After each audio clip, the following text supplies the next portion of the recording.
Everyone, welcome to the session.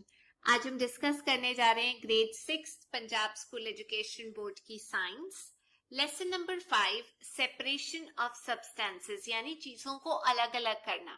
जैसे आप अपने मम्मी के साथ सब्जी मंडी या सब्जी लेने जब जाते हैं तो जो भैया सब्जी देते हैं वो अलग अलग बैग्स में डाल के देते हैं।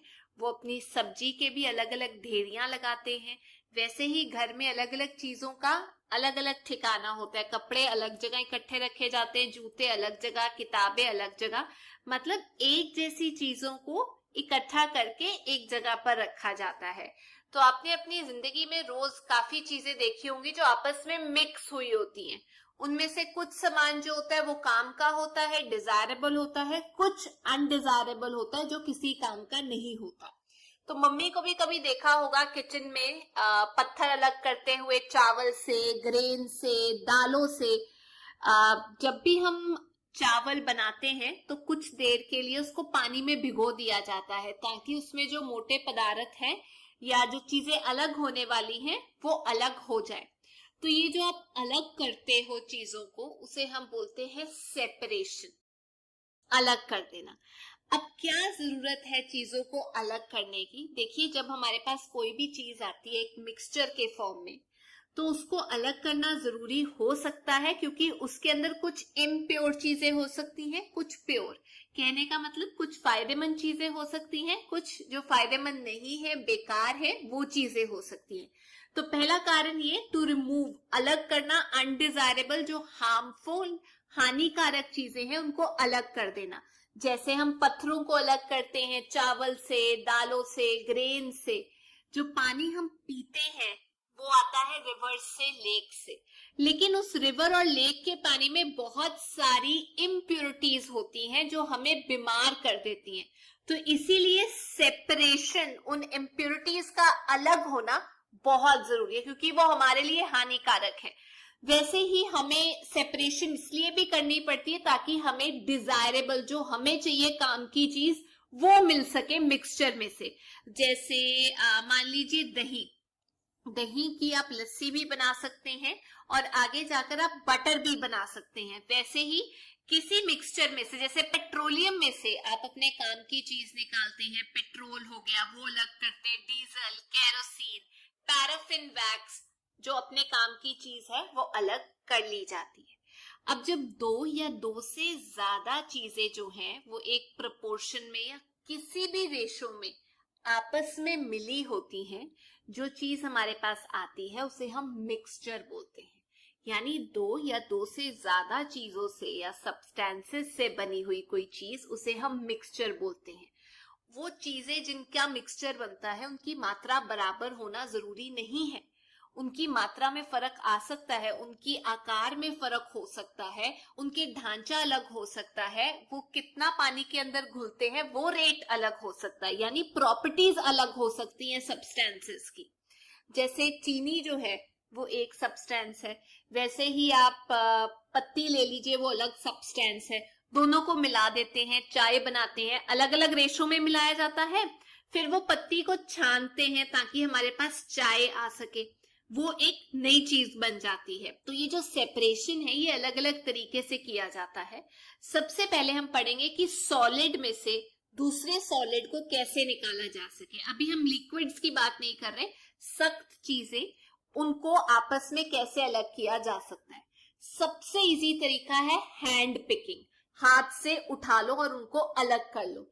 जैसे घर में अगर हमें ग्रेन्स में से, राइस में से मोटे मोटे कंकर उठाने होते हैं तो मम्मी क्या करती है, कई बार हाथ से ही वो चीजें क्या कर देती है, उठा लेती है, ताकि हम लोगों के पास जो इम्प्योरिटीज हैं वो हट जाए और जो प्योर सामान है जो हमें चाहिए वो हमारे काम आ सके, वो हमारे को मिल जाए। तो जो अनडिजायरेबल चीजें हैं, जो काम की चीजें नहीं है, उनको अलग किया जाता है जब हाथ के द्वारा, उसे हैंड पिकिंग बोला जाता है। बड़ी बड़ी चीजें उठाई जा सकती है, पत्थर हो गए, वो किया जा सकता है। अगर आपको हस्क, वो जो छिलका होता है ना सीड के ऊपर वाला, उसे भी अलग करना है, कई बार वो भी हैंड पिकिंग के द्वारा कर लिया जाता है। पर बहुत ज्यादा मात्रा में ऐसा करना थोड़ा सा मुश्किल हो सकता है। लेकिन अगर आपको मान लीजिए कैरेट को गाजर को, पीज को या फिर कॉर्न को अलग करना है तो आप वो भी कर सकते हो। वो तो हैंड पिकिंग सब्जी वाला भी वैसे ही करता है। दूसरा तरीका है सॉलिड से सॉलिड को अलग करने का, उसे हम बोलते हैं थ्रेशिंग। आपने देखा होगा इकट्ठा करके बड़ी बड़ी टहनियों वाले ग्रेन्स को ऐसे करके जोर के मारा जाता है। वीट को भी मारा जाता है, चावल के जो पौधे होते हैं उनको भी मारा जाता है। जब उनको हार्वेस्ट कर लिया जाता है, काट लिया जाता है, जब फसल बड़ी हो जाती है, उसमें होता क्या है, प्रोसेस क्या होता है, उसमें जो ग्रेन्स है उसको स्टॉक से अलग किया जाता है। आप देख सकते हैं किस तरीके से जो मार के हम ग्रेन्स हैं, दाने हैं, उन्हें स्टॉक से अलग कर रहे हैं। कई बार इसे मैन्युअली किया जाता है, स्टिक्स को या स्टॉक्स को ऐसे करके ग्राउंड पे मारा जाता है या किसी सख्त ऑब्जेक्ट के ऊपर मारा जाता है ताकि जो ग्रेन्स हैं वो उसमें से अलग हो जाएं। कई बार एनिमल्स को उसके ऊपर छोड़ दिया जाता है ताकि वो जब चले तो चीजें अलग हो जाएं। और कई बार थ्रेशिंग मशीन का इस्तेमाल किया जाता है। आजकल थ्रेशिंग मशीन का इस्तेमाल किया जाता है जिसके अंदर स्टॉक को डाला जाता है, जिसके अंदर ग्रेन्स होते हैं। और थ्रेशिंग मशीन के दो ओपनिंग होती है, नीचे की साइड से बीज आपको अलग होके मिल जाता है और दूसरी साइड से जो बचा हुआ चारा होता है वो अलग निकल आता है, डंडियां अलग निकल आती है। जो आजकल काम किया जाता है एक बड़ी मशीन के द्वारा, उसे हम कंबाइन बोलते हैं, जिसके अंदर ये थ्रेशिंग भी होती है और साथ के साथ जो फसल काटनी होती है जिसे हम हार्वेस्टिंग बोलते हैं, ये दोनों काम इकट्ठे हो जाते हैं। उस मशीन को हम कंबाइन बोलते हैं, याद रखिए। अच्छा, तीसरा तरीका, ये तो आपने पक्का देखा होगा, उसे हम बोलते हैं विनोइंग, जिसमें जो ग्रेन्स हैं उन्हें उनके शाफ से अलग किया जाता है। शाफ होता है उसका छिलका।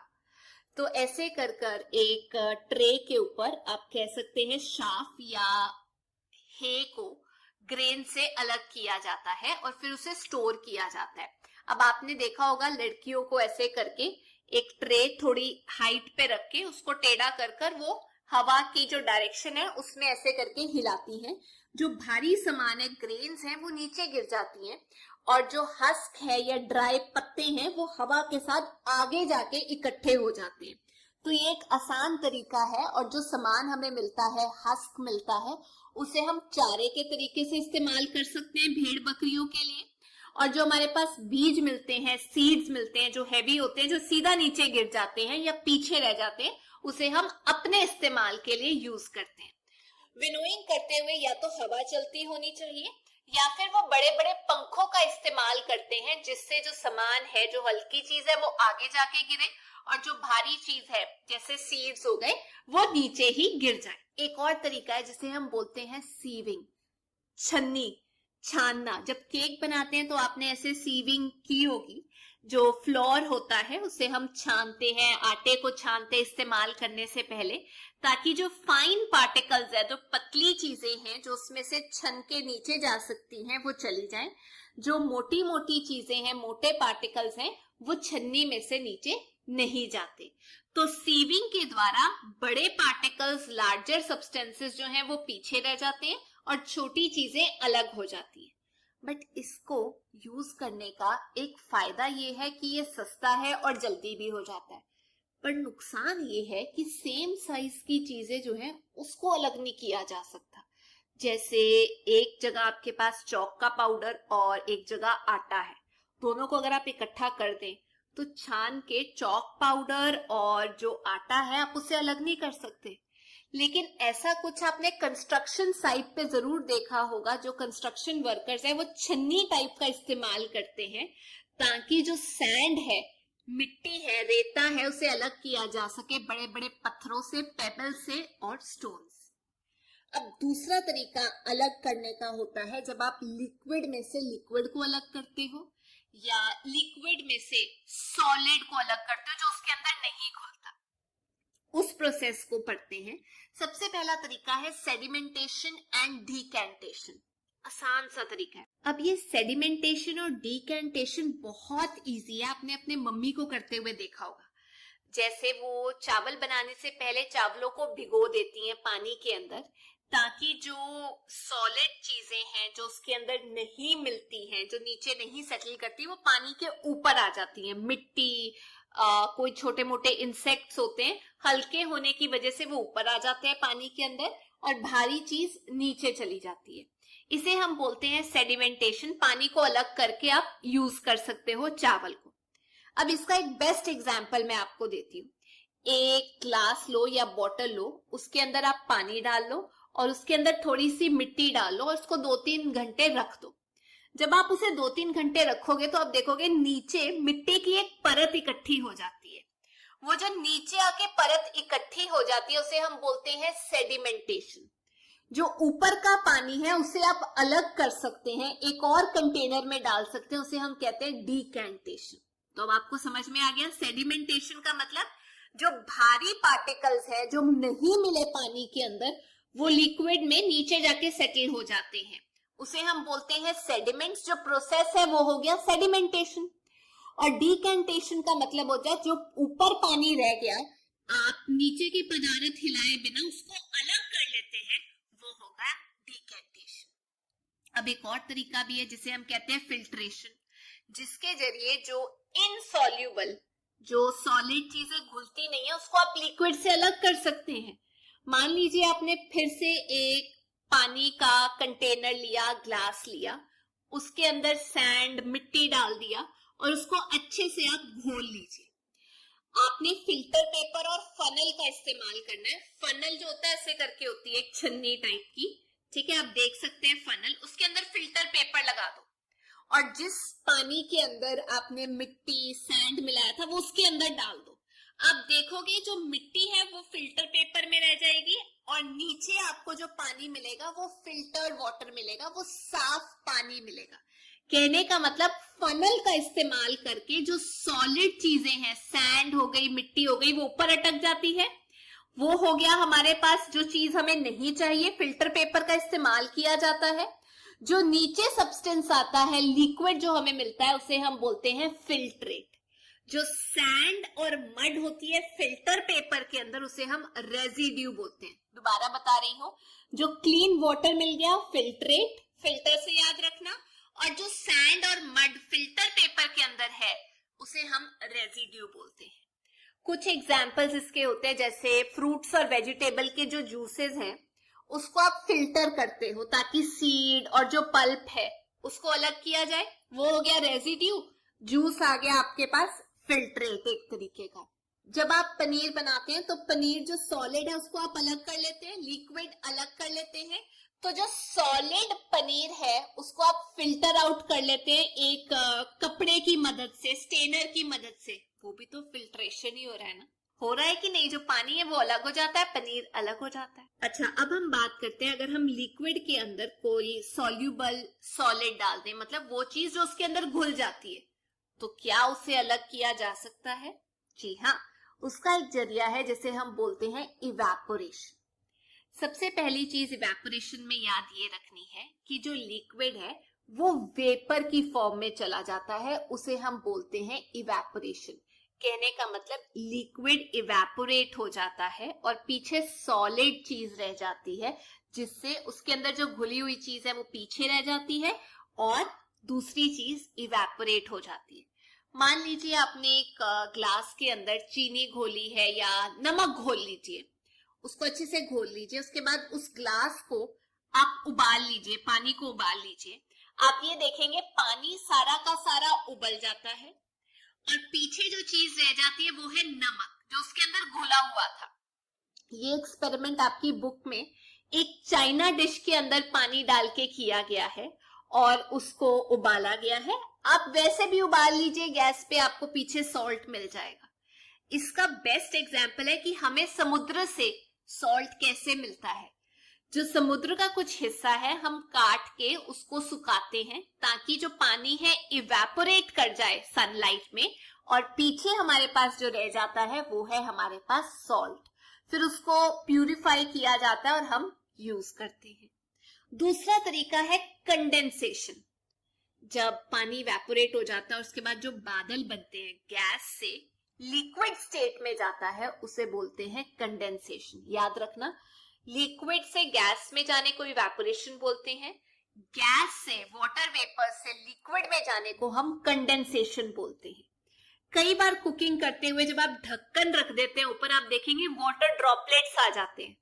वो पानी कंडेंस कर रहा है, ऊपर के हिस्से में जाके चिपक रहा है। या जब बहुत ज्यादा सर्दी होती है, विंटर होती है, तो पानी की कुछ बूंदें आपको गाड़ी के शीशे के ऊपर या घर के जो विंडो है उसके ऊपर दिखाई देगी। वो क्या हो रहा है? कंडेंसेशन हो रहा है वाटर वेपर का जो एटमॉस्फेयर में है। इसका भी एक एक्सपेरिमेंट दिया गया है। मान लीजिए आपने एक मिक्सचर बनाया है पानी के अंदर, जिसमें आपने मिट्टी डाली है, सॉल्ट डाली है और उसको अच्छे से घोल लिया है। तो अब आपने क्या करना है, देखिए जो सैंड है उसको सेटल डाउन होने दीजिए।